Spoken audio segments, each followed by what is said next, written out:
It seems the Niners have convinced themselves that injuries won't be an issue next year and they'll be really good again. Is that correct?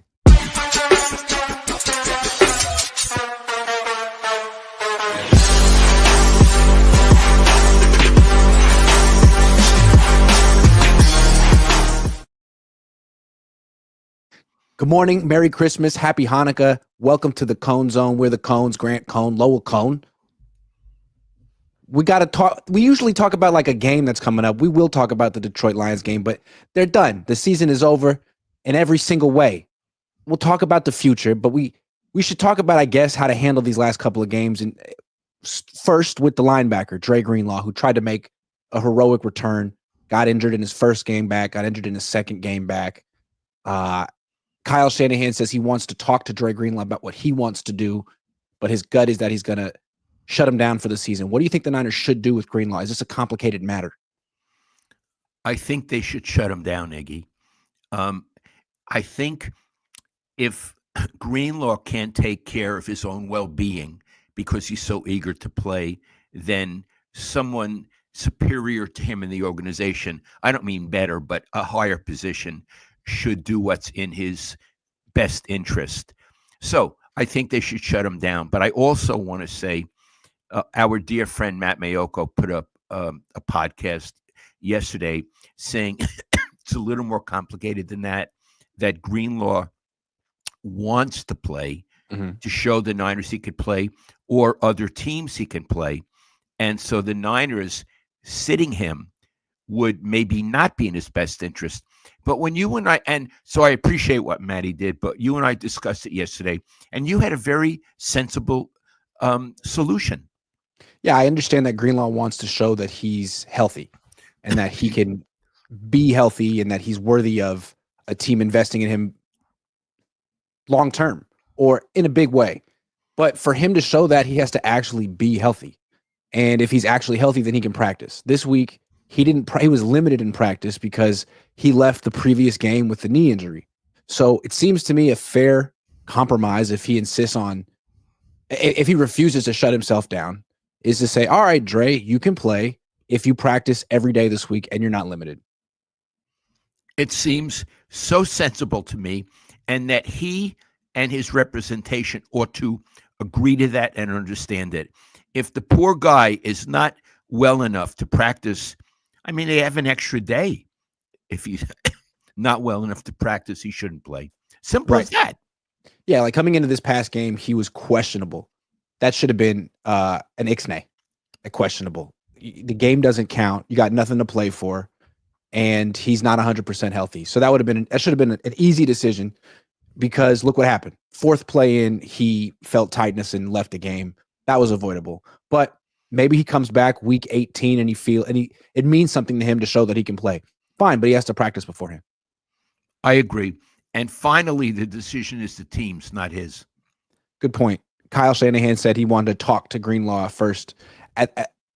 There's a little too much of that. What even his teammates were saying is, you got to protect him from himself, which means you got to make the decision, even if it upsets Dre Greenlaw. Absolutely. I mean, that's what a coach does. Right. A coach decides who plays and who doesn't play, how much people play.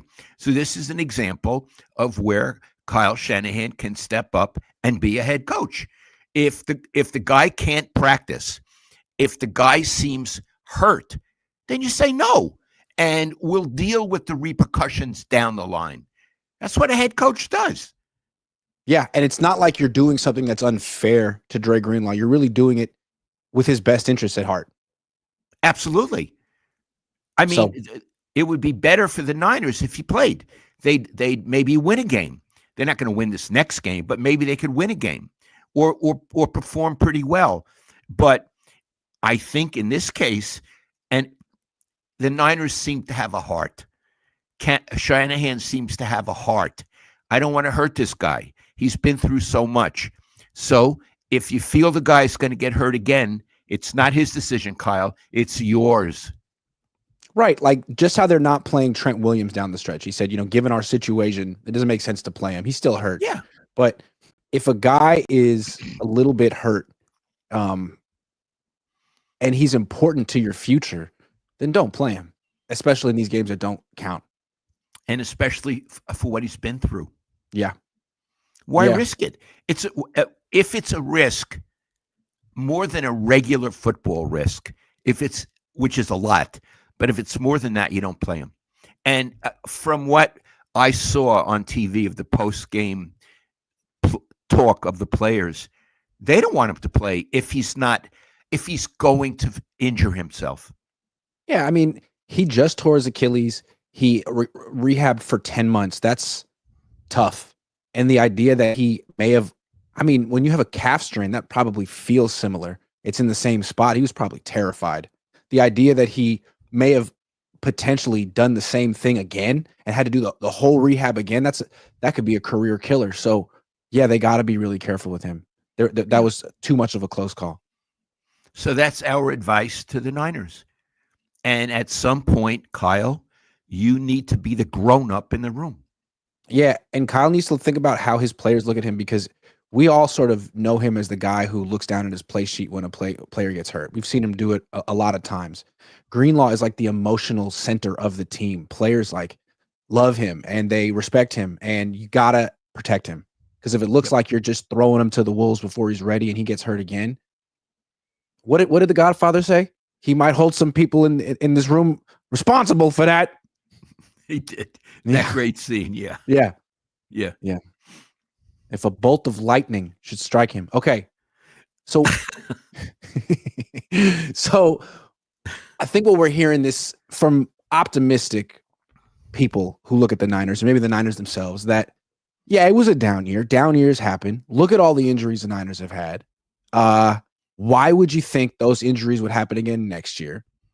They're probably going to be a lot healthier next year, and they'll be good. Do you think that holds water? Let me phrase it like this, Iggy. I put a tweet. I don't tweet that much anymore, but I put down a tweet saying, a lot of people are going to blame this on injuries, this bad season, but they weren't that good before a lot of injuries. And people were fans, and it's fair. They're fans. Were so angry at me and you. I get, if they're angry at me, then they're angry at both of us. We both suck. I have people saying, and you call yourself a serious journalist? Well, I'm not anymore, but I was. I mean, I was, California Sports Writer of the Year 1 year. I won the Columnist of the Year in Northern California 8 times. So I was kind of a serious journalist. I only say things that I understand. So let's look at the really what we're saying with the injuries. When people write Lowell and Grant suck, and they would have had a much better season, but unfortunately they had a lot of injuries. Mm-hmm. Okay. Who are they trying to absolve? They're saying they probably would make the playoffs and Kyle would be a good coach if they didn't have all those injuries. All right. First of all, that's an alternate universe. They had all those injuries. Not my fault, not Grant's fault. They had all those injuries. Before the season started, they had an inkling there were going to be injuries. I have to think, I can't prove it, that they knew something was wrong with McCaffrey. I have to think when Trent Williams didn't do jack in training camp, they thought he was vulnerable, and they gave both of those guys extensions. They couldn't have known what was going to happen with Ayuk. But again, that's the guy who missed all of training camp. Those three guys missed all of training camp, and those three guys did a bunch of nothing this year. And got hurt. Yeah. It seems to me if you miss all of training camp, it's an interesting thing, Iggy. There's shape for athletes and there's football shape. Yep. It's different and it's more subtle and it's harder to get into. And a lot of it happens in training camp. Yeah. Those three guys didn't do it. They weren't football ready. Clearly, McCaffrey wasn't football ready. So you say, oh, we got screwed. Yeah, because when McCaffrey played, he wasn't good. When Ayuk played, he wasn't good. Those two in particular. Yeah. Yeah. So say, next year we'll be great. And Kyle will show what a really good coach he is. Because, it's a one-off. We had all these injuries, but we're going to be really good next season. Well, first of all, how do you know? Yeah. Every team gets injuries. And some of these players are prone now. Mm-hmm. Well, we know poor Elijah Mitchell. He's always prone. McCaffrey, do you think he's going to be the McCaffrey he was when he was this great player? Um, he's already went down twice this season. Twice. What did he play? 4 games, Iggy? 4 games, and he'll be 29 in June. So he'll be 29 all of next year. That's right about around when a running back's getting old. Yeah. And when he played, he wasn't good. And Trent Williams, he's like going to miss half the season. What makes you think next season he may not miss half the season? I'll tell you right now, he's going to miss games. I'll tell you right now, he's going to miss games. And the other thing is when Ayuk comes back, and who knows when that is, who knows who he'll be? He had serious injuries. It's not guaranteed that he's going to be the great. He was not a great player. He was an excellent player. He'll be the excellent player that he was. So what I'm saying is this thing about injuries being, it's just, it's football, bad luck, it's karma, whatever. I think it's possible the whole thing happens all over again next season. Yeah, I think so too. I mean, like you said, a lot of these guys are older and prone, but I don't think that Kyle Shanahan really protects players as well as he could, and he often adds players who have injury histories, like Isaac Guerrero. He had a hamstring injury last week. He had hamstring injuries in college. Seems like if you can't get through seasons in college, it's going to be tough in the NFL. Deebo Samuel gets hurt every year. Trent Williams gets hurt every year. And it seems like Kyle, like I said, he sometimes exacerbates the issue where a guy gets hurt, like Trent Williams. You hurt his ankle, you give him the Toradol shot, he plays and hurts it worse, and he's done. Right. Nick Bosa hurts one oblique, plays through it, hurts the other, misses a month. Christian McCaffrey comes back, getting 20 touches a game. Greenlaw comes back, playing every snap. Those are things he could control. And should control and didn't control. So what I'm saying is, fans, you're welcome to be angry at Grant and me and we suck and all of that. But I think this team needs to get younger, stronger, faster for sure, and healthier. And I think if you're hoping that people like McCaffrey and Trent Williams and Ayuk are going to save the team next year, you may be in for a disappointment because they're vulnerable. And the Niners should have known it, and they shouldn't have extended this Trent Williams. They should have told him to go away when he didn't come to training camp. And they should have told Ayuk to go away. They're the 49ers. Yeah. You don't go on your knees and beg players. Players beg you. Yeah. Let me ask you this. If the Niners had won those Super Bowls instead of lost them, particularly this last one, do you think they'd be in this situation right now? Do you think they would have been so eager to crawl to these players and beg them to stay? Or do you think they would be more open to starting over and rebuilding and getting a younger team, knowing that the fans would understand and have patience because they got a ring?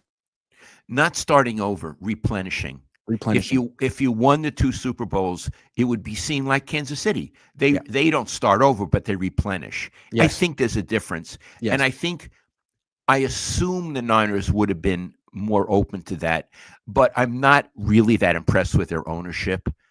And in addition, they didn't win the 2 Super Bowls. No, they didn't. I guess I was thinking of the Rams. The Rams did win a Super Bowl.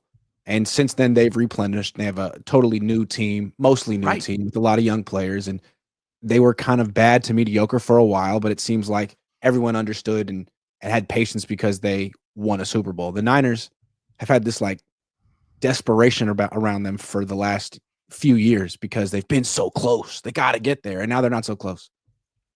No, and again, I assume they're going to bring back Shanahan. I've never really been that impressed with him as a coach, and I'm certainly not impressed this season.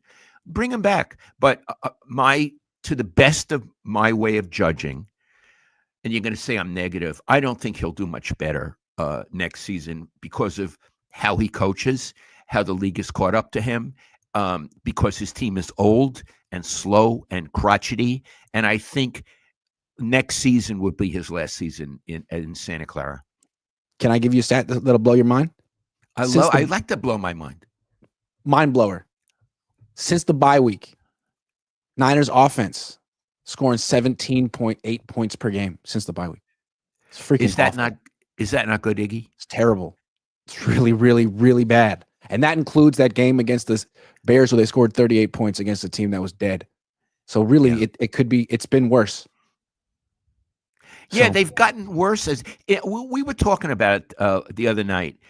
We expected them to beat Miami. mhm. I always thought Miami was the Niners, junior cousin. Um, Miami beat them without much difficulty, Iggy. No, they never got to. They never touched Tua. Never touched them. No. Scored Okay, so 7 points. Scored 7 points in the second half. 7. Yeah. And it's we're always talking about their defense, their run defense, their special teams. What about their offense? That's freaking terrible now. Yeah. Whose fault is that? Well, they have a Well, genius. They have a genius who calls the plays. Everybody says he's the best. yeah. Iggy, I was listening to the announcers on that game. You would have thought that Kyle Shanahan had actually won a Super Bowl Yeah. the way they were talking about him. But you see, here's the thing about him. He hasn't. Mm. But Dad, they're going to be healthy next year, and he will. The other thing the Niners have going for him is they have a quarterback who's worth $60 million a year, or at least he thinks that. What do you think of Brock Purdy holding himself in such high esteem, or at least his agent? Okay. Before we went on today, I told Iggy this. I looked up some of his stats. He is not other seasons. I'm only talking about this season. He is strictly a middle of the road quarterback. He ranks in the middle of quarterbacks, like 15, 16, 17, depending on, what category you're looking at, passer rating, yards. He's actually pretty good in yards. The point is, I'm going to do hypotheticals. I've never met the agent. I've never met Purdy. If he thinks that he's going to get $60 million, I have to think he's gone around the bend. Why would a team that has any business acumen and any pride give a middle of the road quarterback $60 million? I would even go further, Riggy. Why would you give him $30 million? Yeah. Why would you give him $20 million? Yeah. I For mean, what? you could give him one of these contracts which is really backloaded and not guaranteed, which is probably what they'll do. And it'll look like he's getting a lot of money, but he's not. But what I would do is I would say, kid, we were really thinking of giving you a lot of money, and I know you want it. It didn't work out this season. You still have a year to go on your contract. What we would like is for you to play out this last year season on your contract.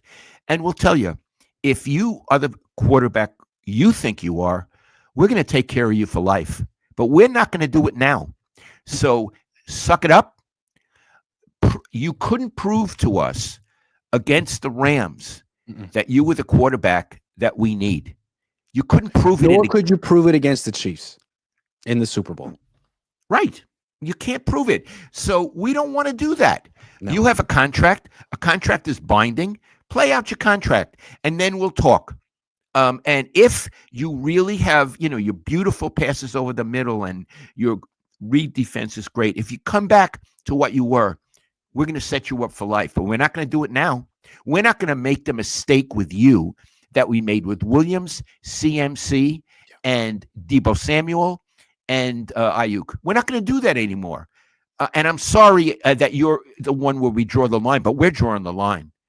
Would you do that, Iggy? Absolutely. And I think it's they should have drawn the line last year, but it's appropriate that it's with Brock because he wants $60 million a year. He would be the highest paid player on the team, maybe the highest paid player in the league, the highest paid player in franchise history. He doesn't deserve that.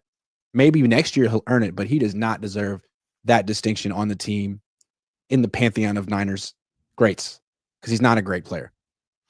And I'm going to add one other thing. Whenever I go through YouTube and there's a video with Steve Young, he's so smart and he's so articulate. I'm just crazy about Steve Young. So I told Iggy about this. He made such an interesting point. He said, look at Purdy's contract, what he wants. I'm paraphrasing, see if I get it wrong, please forgive me. He says, let's say he wants a lot of money. Okay, he wants a lot of money, but that would mean they couldn't pay perhaps other really good skill players because the money is now going to the quarterback. Steve said, Brock is not the kind of quarterback like Josh Allen or Mahomes who can win a game on his own. He needs excellent skill players around him, like all the people who got hurt. But eventually, if they pay him that much, they can't have those players around him. And he's not the quarterback who can do it on his own. So getting all that money would hurt Purdy's performance. Yeah. Yeah, it'd be one thing if he was like a player they drafted with the first pick in the draft and the whole league wanted him, and you could see that he had the kind of traits that he could become great one day. They're not invested in him like that. He was their last pick. He burst onto the scene, had a nice run. If it goes away, wouldn't you look at him with skepticism? Like maybe you are the quarterback that we passed on a million times and the league passed on a million times. Maybe that's who you are, and you just had like a good year. And he had great players around him. When he doesn't anymore, he's an average quarterback. So what I'm saying is, the Niners not only should think seriously about this, Iggy, they should have been thinking seriously about this contract for a year. Yep. They need to think ahead. They should have thought seriously about those contracts they caved into in training camp. They should have had a plan a year before that. And they don't strike me as a team that plans ahead. No. Jed, John Lynch, it's like, oh my God, Purdy wants a contract. What are we going to do now? This should all have been decided. And it also feels like, well, we don't want to upset Purdy. We don't want him to hold out. It's like, look at Minnesota. They gave so much money to Kirk Cousins throughout the years, and it got him nothing. And eventually they finally figured out, like, this is no way to build a team. You can't give a good quarterback great money. So they got rid of him. They drafted a quarterback in round one, and they signed Sam Darnold to a cheap contract. And now he's having a great season, but they're not desperate like the Niners. They're not eager to extend him. They haven't even offered him an extension yet. They're looking at him like, that's cool. We'll see what you do in the playoffs. We also got this rookie. We also just signed Daniel Jones to the practice squad. We'll see how much money you want, but we're responsible for making you good, and we might be able to do this again. I really admire how confident that franchise is, and it's in what world are the Vikings more confident than the 49ers? Yeah.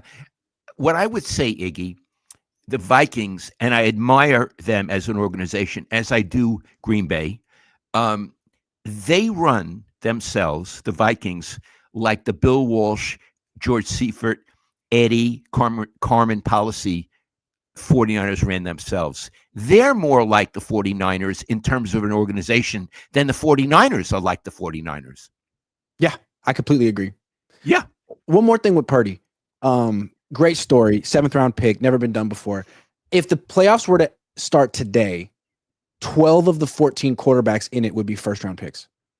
So with him, you're looking at a guy that you think, are you the aberration like Tom Brady was, the 6th round pick that comes out of nowhere? There's never been a 7th round pick who's won a Super Bowl as a quarterback.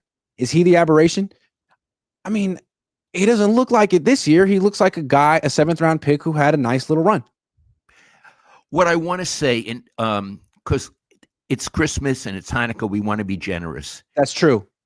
So what I want to say is he has another season to prove it. Yeah. I don't know if he's an aberration or if he's just a middle-of-the-road quarterback. I'm willing to say, I don't know. That's what next season is for, and I wish him all the best. I do. I hope the Niners have a franchise quarterback, someone who's dazzling and is going to bring them to the playoffs and maybe win a Super Bowl. That'd be great to cover, as opposed to what we have to talk about these days. So I'm saying, for me, his future is his to take. Can he? And I would like the Niners to bring in a backup who's similar to Darnold when they brought in Darnold, a guy who was a first-round pick and hasn't played for a good team and could benefit from being on the 49ers the way Darnold did, not Josh Dobbs and Brandon Allen. I think that's like bare minimum. One other thing, I was again listening to the announcers, and they kept giving Kyle Shanahan credit for how good Darnold is doing. No, it's the people in Minnesota get the credit, not Yeah. Kyle Shanahan. What did he teach him? I mean, I was baffled. Verbiage. Verbiage. Verbiage. Yeah, he has a funny way of saying things. Anyway, I give Minnesota credit. That head coach is so good, Iggy. What's his name? Kevin O'Connell. KOC. KOC. He's so confident. He has a nice smile. Yep. He's really a good coach. I think maybe he gets the credit and not Kyle Shanahan. I don't know why the announcers were giving him all that much credit for Darnold. That's a good question. You know what's interesting about KOC to me? He was a quarterback in the league. He was a backup quarterback. He was drafted by the Patriots. And so he sees the game through that lens. And I think he has a better sense of what a struggling quarterback needs to succeed than Mr. former Texas wide receiver Kyle Shanahan. I would have to agree with that 100%. Again, I don't want to bash Kyle. Nice day. It's Christmas. It's Christmas. It's Christmas. But he doesn't seem to have a feel for quarterbacking the way Bill Walsh did. And Bill Walsh wasn't a quarterback. He was a wide receiver at San Jose. But Bill really saw the game through the quarterback's point of view. And I don't think Kyle does. He sees plays, but he doesn't see the game through the quarterback's point of view. Otherwise, he would have better protection for the quarterback. That's true. Fish and Chips, been a member for 16 months. Thank you, Fish and Chips. Bill Kennedy says, how many people help you produce the show? You're looking at him. Zero something or other says, many wide receivers taken after Ricky with way better stats. Yeah. Well, I'll be. Well, what a surprise. Doug in Waffle All's house says, happy holidays, Grant and Lowell. Love your show. We never miss one because of your honest assessments. Time to turn the page on the 2025 season. Need a fresh perspective and a new voice to lead the Niners. New voice. Happy holidays back at you. Thank you so much. Happy holidays. Zorn 76 says, God bless everyone. Rest in peace, Ricky Henderson, who I watched at the Oakland Coliseum as a rookie in 1979. Let's pause for a moment about Ricky, okay? I've been thinking about him a lot lately. He was always nice to me when I went into that A's clubhouse. He would talk. He had a twinkle in his eye. He was a very nice guy. One time we were chatting and I mentioned to him that I live like a block away from Skyline High School. He went to Oakland Tech, and when he was in high school, Skyline was the big rival. And Iggy, you must understand, Ricky was a great football player. He was a running back. Yeah. He was a running back. And he told me he liked to talk about the rivalry and stuff like that. Plus, I mean, let's face it, he was one of the most exciting baseball players who ever lived. If not the most, at least in my if not the lifetime. most. Yeah. He was so exciting. And also, there are some great ball players that came out of Oakland. Frank Robinson, McClymonds High School, Joe Morgan, Castlemont, Ricky went to Oakland Tech. I live in Oakland. I knew those guys. They're all gone now. I'm proud of them. So Ricky, you were a great baseball player, great and one of a kind, and just a lovely man. Rest in peace. Rest in peace. Lucid the Truth, thank you very much. Boogeyman MMA says, hearing a lot out of Cleveland that Garrett wants out. I would swap Bosa for Garrett in a heartbeat. Would also cost $9 million less, and he's a better player. Well, I would say one thing about Bosa. First of all, I admired that he played. He's been hurt, but he's a football player, and he played. So I admire that. I admire that after every game he talks. He talks after losses. I admire that about him. But I noticed in the game against Miami, because Tua was getting the ball out so fast, it was as if Bosa wasn't there. Yeah. They completely neutralized Bosa by throwing the ball out quickly. Yeah, absolutely. Good call. Real OBJ CDT says, would you agree Herbert's first 4 NFL seasons were subpar with a record below 500? As a 6'6" quarterback with a rocket arm and a 6th overall draft pick, why hasn't he constantly elevated his team? I don't cover that team, Iggy. I don't have an answer. I don't know. He reminds me of Stafford when he was with the Lions. Kind of a bad organization. Who are his wide receivers? Who was he playing with? He's still, to me, I don't think there's many quarterbacks I would take over him. He looks really good. Top 5, in my opinion. The Lombardi Zone is on later with his step uncle. That would be good. It's always nice to have a father-son or a family show. People like a family show. Dad, it's time to make let's make some sleeper picks so we get a little action on this religious occasion. We need a little. Okay. So tomorrow we got games. How about Ravens, Texans? Derrick Henry, 89.5 rushing yards. What do you think? More or fewer? Iggy, did he get hurt in the last game? I don't think so. Okay. Against Houston, I used to say, because I'm from Brooklyn, first time I went on radio out here, I said Houston. And at the commercial, they said, Houston, Lowell, Houston. So against Houston. It's Houston. It's Houston.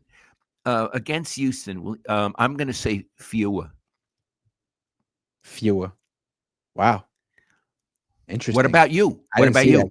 I mean, I'm a big Derrick Henry guy, as you know. I've always have been.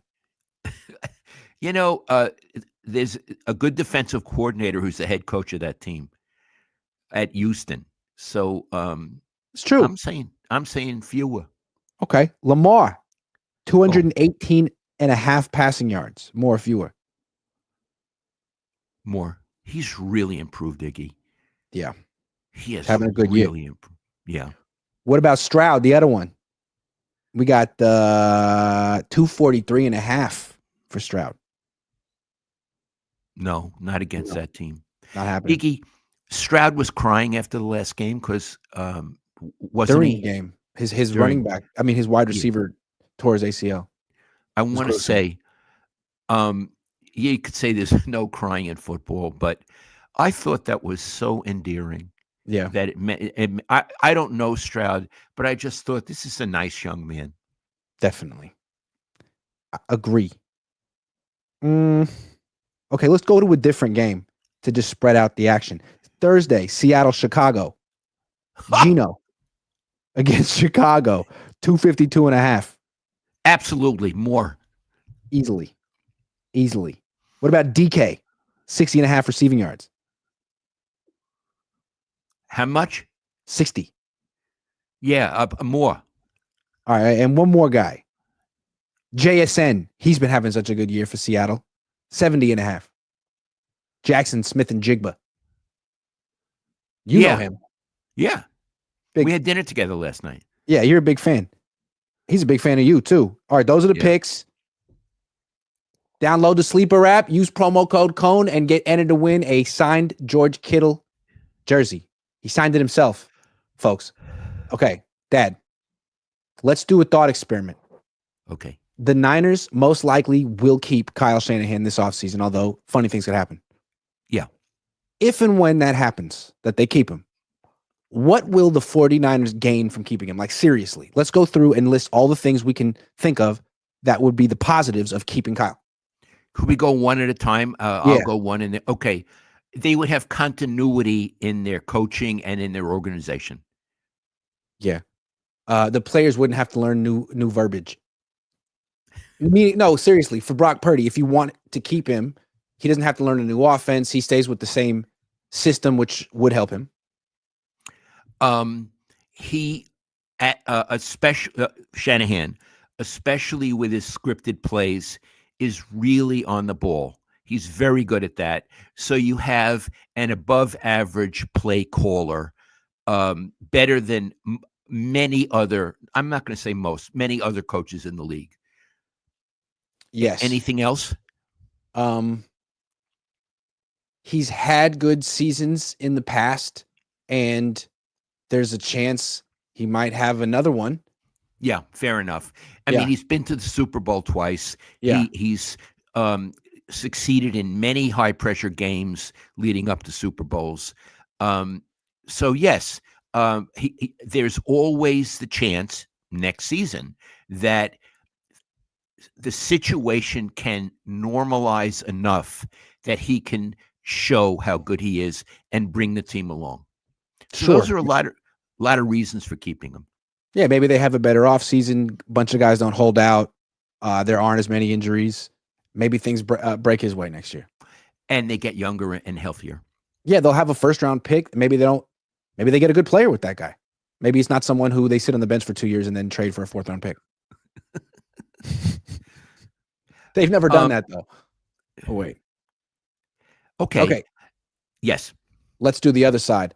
What would the 49ers potentially lose if they kept Kyle?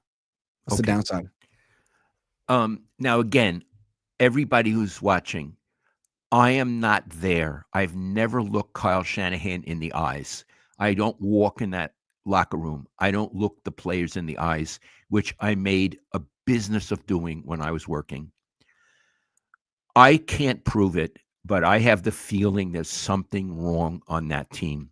And I'm saying it's more than injuries.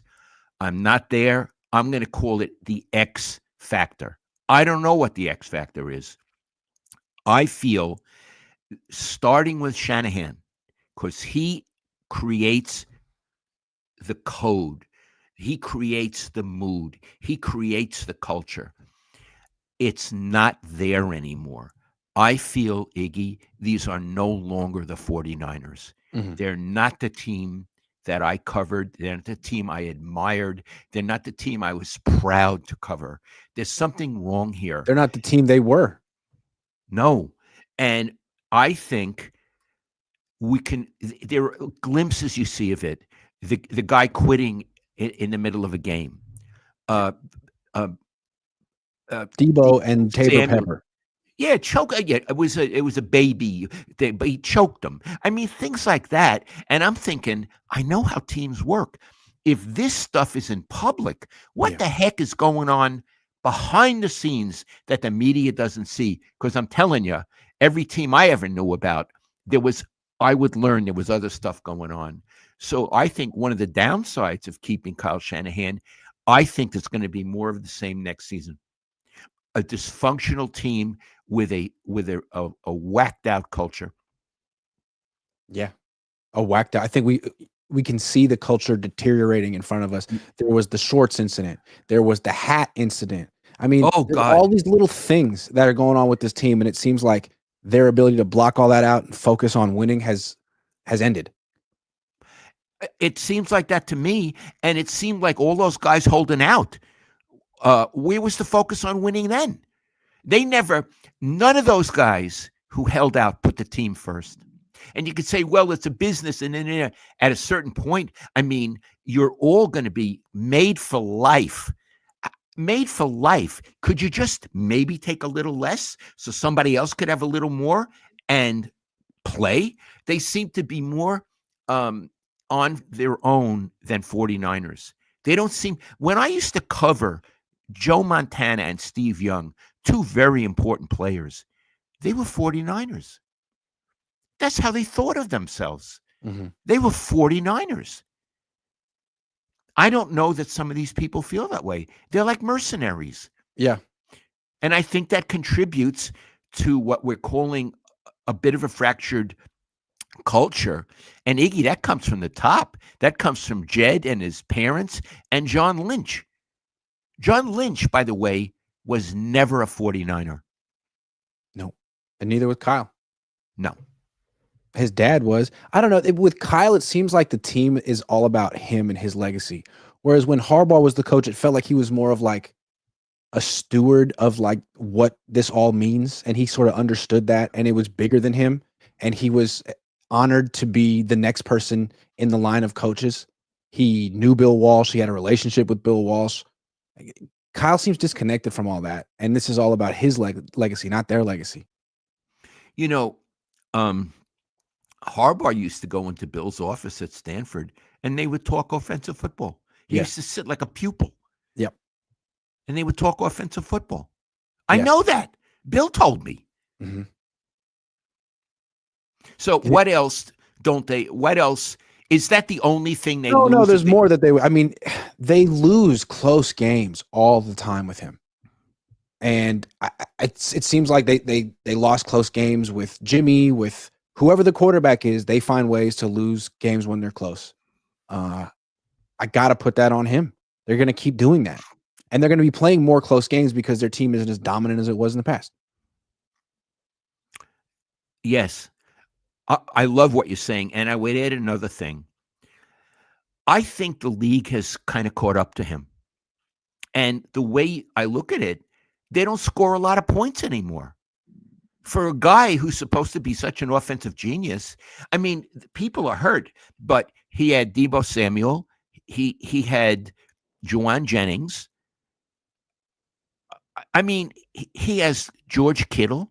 Can you imagine what Andy Reid could do with those three players? Yeah. Yeah, talking about all the injuries he had this year. You have the best tight end in football, one of the best tight ends ever.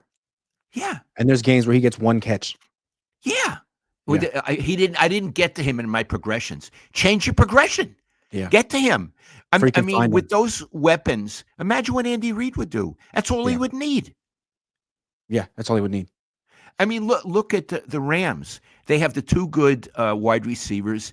They don't have that much. No. They have 9 wins. Yep. The Niners still have weapons. And I found it very interesting that Deebo Samuel had a breakout game when it didn't count anymore. I'm not blaming him. Maybe he was hurt. Maybe he had some, he was worried about prepayment of taxes. I don't know what was going on in his mind, but I did know when they needed him, the ball went through his hands. Ball went through his hands when they needed him. And this game, he was Jim Brown. I never saw a transformation like that in my life. And what's more, I wasn't impressed by it. You know what, Deebo? Do it when it matters. And you know what, Brock? Do it when it matters. Yeah, and with Kyle, he says like just a couple plays away. If they hadn't just dropped, if Brock had hit this throw or this guy hadn't dropped this pass or whatever, like, yeah, but the problem is in the close games, those few plays, you and your team always botch those plays and you lose. Yeah, he always says you're not good in those few plays. People want to ask him big picture questions and he refuses. Well, on this one, we botched the snap, and on that one, and that one, and that one. Okay, whatever.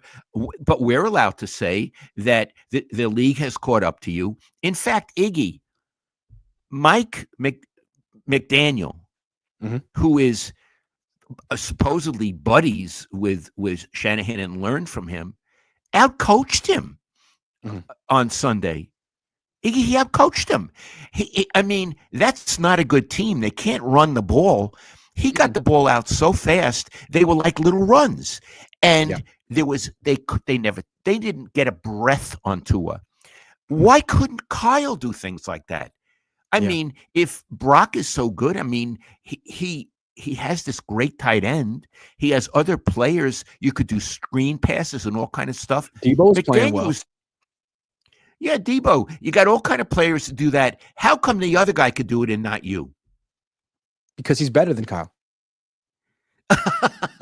Well, sorry, that was the right answer, though, right? I thought you were asking. I love your answer. Yeah, you know what's funny? Kyle has this it's not really his coaching tree because they were his colleagues in Washington, but McDaniel, McVay, LaFleur, they all work together. They all beat Kyle. He's 0-4 against them this year. McVay outcoached him twice. LaFleur outcoached him once, and McDaniel outcoached him once. It's embarrassing. I didn't realize that. Yeah. Wow. Yeah. Okay, so there's other downsides to keeping Kyle Shanahan. I mean, unless you want to keep talking about his offense, because his defense stinks too. And they're going to bring back the same defensive coordinator. They will.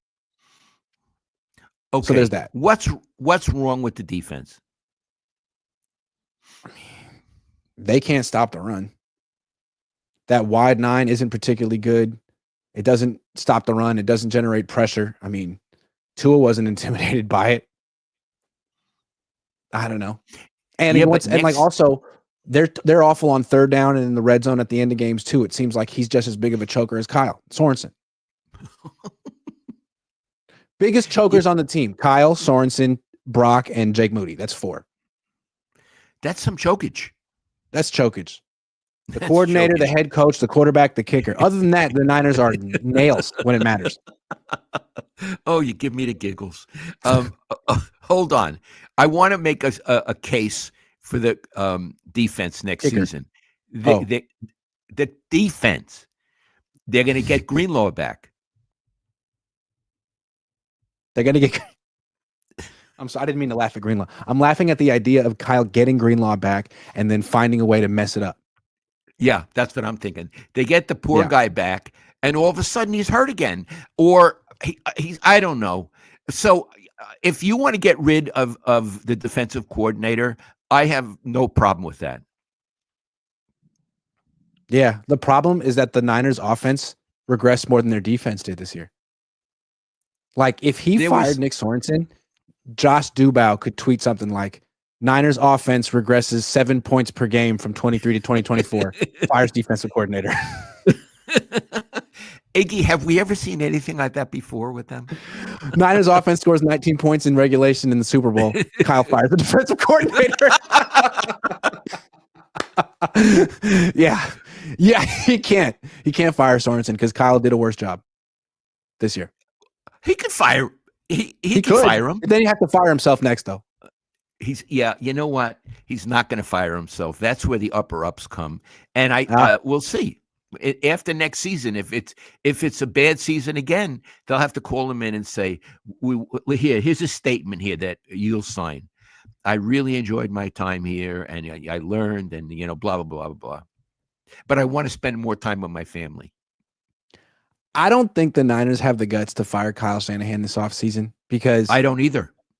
Because he could go somewhere else and have success, and they could hire someone to replace him who stinks. I think they're terrified of that. Do you think deep down, secretly, privately, they would like a team such as the Bears to give him a call and make him an offer, an outrageous offer in a trade for Kyle Shanahan, an offer they can't refuse? Okay. You're asking me to speculate on someone's state of mind, which is always a hard thing to do. But if you were the Niners, you say you're the Niners, all of them, and you're them. Don't you low and announce and say, if you're the Niners, I'm never going to be the Niners. I would think deep down in their heart, if the Bears made an offer they couldn't refuse, they would accept it. That's what I would think. Chicago, you're on the clock. Get John Lynch's number, find it, call him, help the Niners out. Mojo McClary says, Lowell, what was covering Charlie Young like? Why did Walsh trade him? He was great. Okay. Oh, I love this question, Mojo. Charlie Young is one of my all-time favorite 49ers.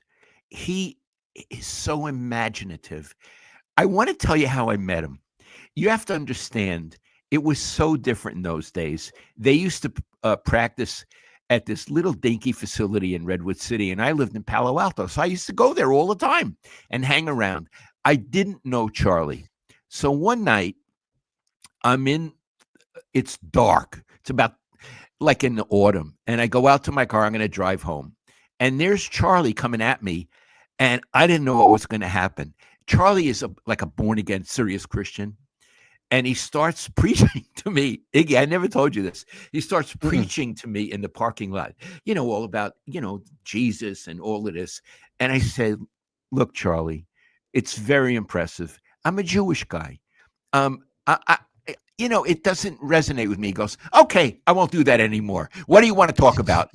And for the time he was at the Niners, we had a nonstop conversation. We made each other laugh. He is the most wonderful, wonderful guy. I occasionally see him at 49er events. I love him. Bill got rid of him because he preferred Russ Francis. And they were both great tight ends. Bill always wanted to get rid of a guy a year early than a year late. Hello, Kyle. He should do that as well. And Russ was a great tight end. So was Charlie. So he was great. I loved covering him. And he was one of the most delightful personalities, along with Vita Blue, that I ever encountered. So Russ Francis replaced Charlie Young. Brent Jones replaced Russ Francis. Interesting. And then Brent Jones replaced Russ Francis eventually. Who is the best of those three, and where does Kittle factor in? Okay, Iggy, I'm not that good at these things, all right? I would have to say Kittle's the best of them. I I mean, have to say so. I mean, I didn't see them play. Brent Jones was a great, almost like a wide receiver. And so to say that Kittle is better, those guys were A. Yeah. Kittle is A plus. Yeah. They're not B plus or B or A minus. The three others were A, and maybe Kittle's just an A plus. Propa says, question for Lowell. Of all the players you covered, which one had the most aura? For me, it was Barry Bonds, even though I was pretty young when he played. The most aura. You mean like Willie Mays would have had that kind of thing? Yeah. Mm-hmm. Okay. I would have to say Joe Montana. Right? Yeah. I mean, he won 4 Super Bowls. When he stepped onto the field, Joe is kind of shy, and you meet him when he's not on the field, you might not be all that impressed. He's a guy. He's a bright guy, but when he stepped onto the field, Iggy, it was like you turned on a light switch, and he became a superhero. Yeah. In football, Joe was a superhero. And so, I guess he has it. Curry has it. Curry has that as well. I think Steve Young had it.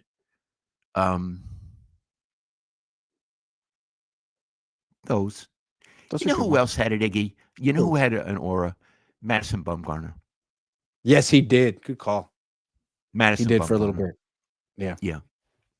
Joseph for real says the introspection brought by a season like this, and maybe no Cabo click coming, Kyle should have the ability to bounce back. Does his tribe enable or keep accountable? His ownership doesn't show promise. I love the idea that you call it a tribe, because it is like a tribe, and he's the leader of the tribe, and he needs to be that. Yeah. Sean Brady says, love you and Pops. Happy holidays. Trade Purdy for picks. Let Kyle try and run it with Kirk. Otherwise, full rebuild. Your thoughts, Grant? No to Kirk. That's my thoughts on Kirk. No. Is that Kirk Cousins? Yeah.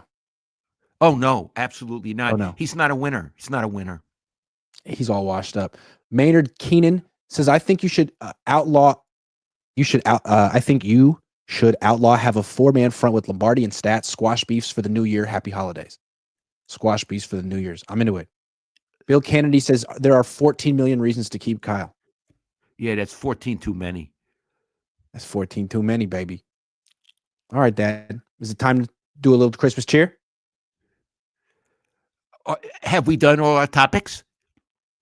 I think we did all the topic. Oh, wait, no. They play a game. On Monday night, they play a game against the Lions. Oh, my goodness. I've almost forgot. Dad, what are your expectations for this monumentally important game that I almost forgot? I know. We almost forgot it, right? They're actually playing. Iggy, Detroit needs the game. Yeah. So they're not going to loaf. No. I'm sorry, guys. Detroit's going to kill them. And they're not going to beat them. Murder. Murder one. Maybe murder one. They should bring the homicide detectives in. Yeah, it's premeditated. It's going to be bad. I'm sorry. I mean, I'm sorry. Detroit's going to kill them. Yeah. Iggy, do you see any way of the Niners winning this game? No, I don't. I don't see it. It's not going to happen. I mean, there was that one game where Jared Goff threw 5 picks in one game. Maybe if he plays like that, but this Niners still could lose that game. Yeah. I'll tell you how the Niners could win. This is how. Detroit's, they're on the bus coming to the stadium. Yeah. Terrorists get the bus. Yeah. And kidnap the whole team. Yeah. And bring them to Milpitas. They bring Milpitas. them to a Dave and Buster's. And they put a bunch of other non-players in 49ers uniforms with their numbers, and those guys go out and I'm sorry, those Detroit players go out. Yeah. and face the the Niners. phony Niners while the real Niners are being held for ransom. It's Detroit who gets kidnapped. Oh, yeah, that's the true. terrorists that kidnapped Sorry, Detroit. I got confused. I'm I got old. confused with what the And they terrorists bring are them trying to do there. to a place in Milpitas, and then they put Detroit in people in Detroit uniforms. I think the Niners probably could beat that other team, but there's no way they can beat Detroit. Why I really Milpitas? loud set up. I'm sorry. Why Milpitas? I like the sound of it. Me too. They would never suspect to look from there either. I've never said the word Milpitas on any broadcast I've ever been on, so this is a good one for me. There should be a team in Milpitas. That way we could say it more often. Yeah. The A's should move there. To Milpitas. Or maybe the 49ers should have moved to Milpitas. All I know about Milpitas is that Dave & Buster's is there. So that makes it a worthwhile city to me. What's Dave & Buster's? Oh, what's Dave & Buster's, you ask? Dave & Buster's is like an arcade for adults because they also serve beer and stuff there, but you can play air hockey and drink a beer at the same time. I mean, what more would you want to do? It's a lot of fun. Okay, we're going there later today. Oh, yeah. Absolutely. Get nachos. It's really a good time. All right. I don't expect the Niners to win this game, Dad. No, I don't expect it. Really, Iggy, if the Niners were to win this game, it would be the upset of, I would say, the century. Do you think they would carry Kyle off the field on their shoulders if they win this game? Yes. Sure. How many points are they going to give up? More than 30. More than 40? Close. How many points are they going to score? Oh.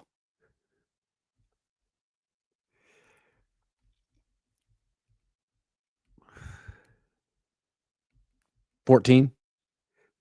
Sounds good. 14, 13, something like that. Yeah. I'm looking forward to it. It's going to be a good game. Well, you're going to be there. I'll be there Monday night. The entire nation's going to be watching this game. It's going to be great. Well, when they booked the game, they thought, wow, late in the season, Detroit 49ers. This is everybody. Yeah. And the only thing is the Niners didn't hold up their end, but they had injuries, Iggy. Yeah, and they were just a few plays away. Yeah. All right. Mojo McClary says Best Niner show on Best Niner channel. Thank you, Mojo. Thank you, Mojo. Todd Labor says, Lowell, what was your favorite Niner team you ever covered? Kyle needs to go. I don't like him anymore. Merry Christmas, Grant and Mr. Cohn. I don't think that way. As for a season, an era. Can I say an era?